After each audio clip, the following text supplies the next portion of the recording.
Imagine walking down a dark alleyway, the only sound being the echo of your footsteps, when suddenly, a figure emerges from the shadows. This is the world of Dublin's underworld, where crime bosses like Mr. Big reign supreme, and the streets are filled with the smell of fear and corruption. You find yourself standing in the middle of a deserted street, the buildings towering above you like giants. The air is thick with the smell of smoke and grease, the sound of sirens echoing in the distance. This is the world of Dublin's underworld, where the rule of law is often bent or broken. As you look around, you notice a figure watching you from the shadows, a figure known only as Mr. Big. He's the one they all fear, the one who pulls the strings from behind the scenes. But what makes him so powerful, and what's the source of his influence?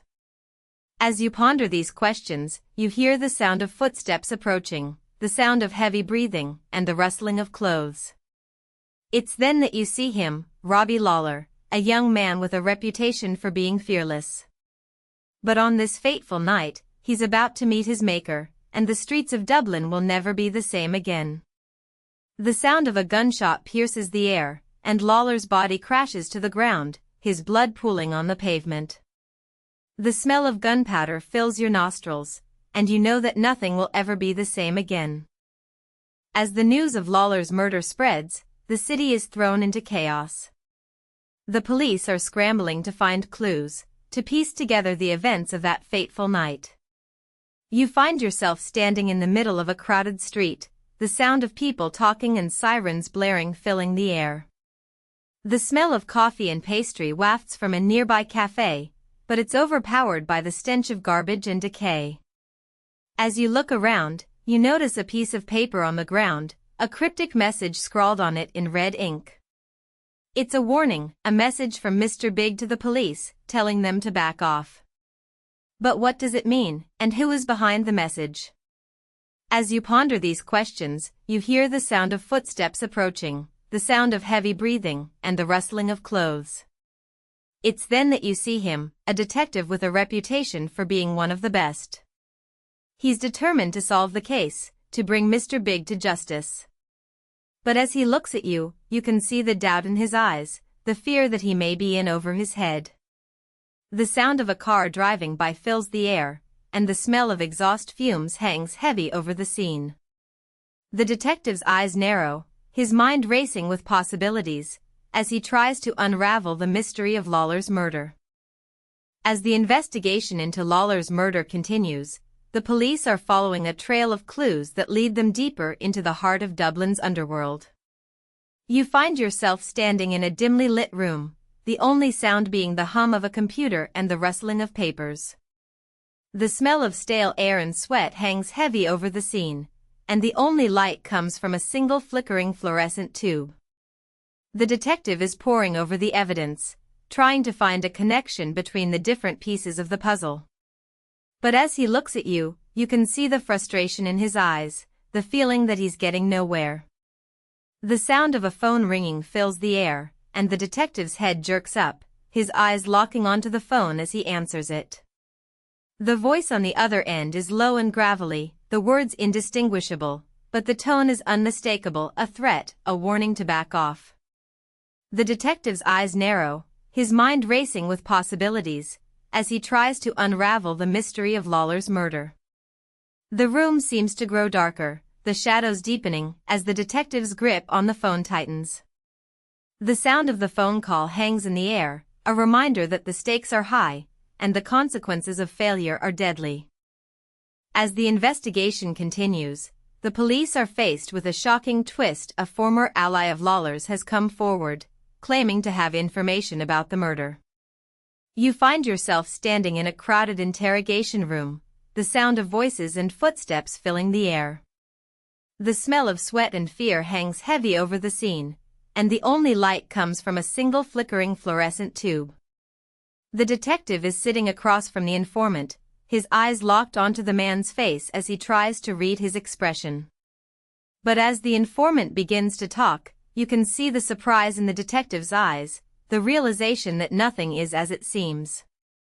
The informant's words are like a puzzle, each piece fitting together to reveal a shocking truth.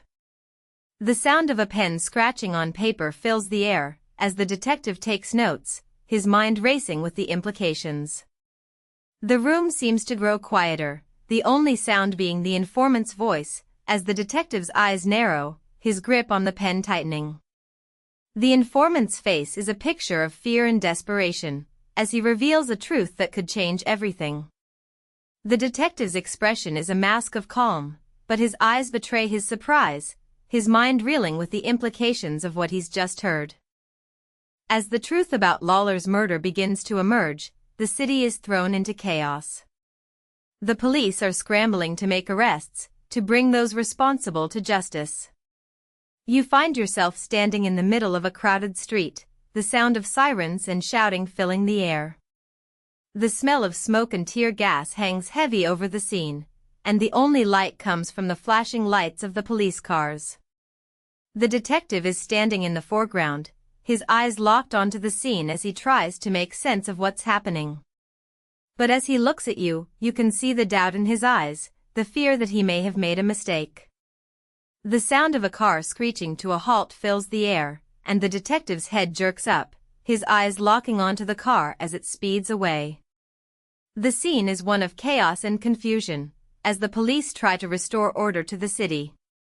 The detective's face is a picture of determination, as he vows to bring those responsible to justice, no matter the cost.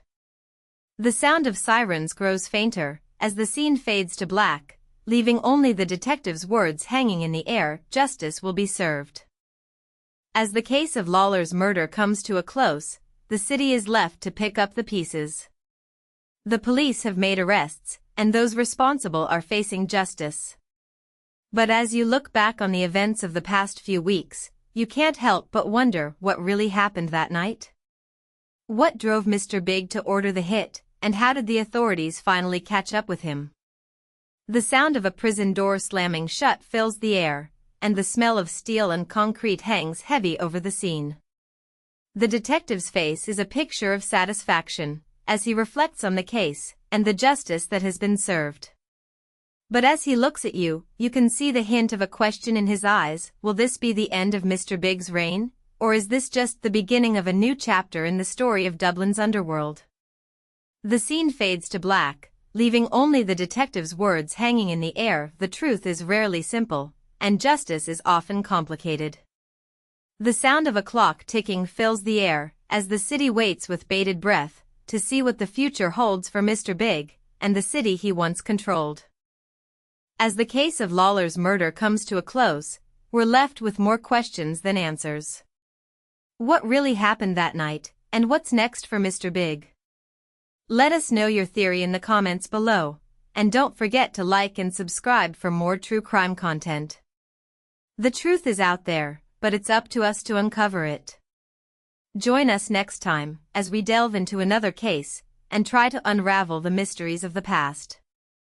The darkness is always lurking, but with your help, we can shine a light into the shadows and bring justice to those who deserve it.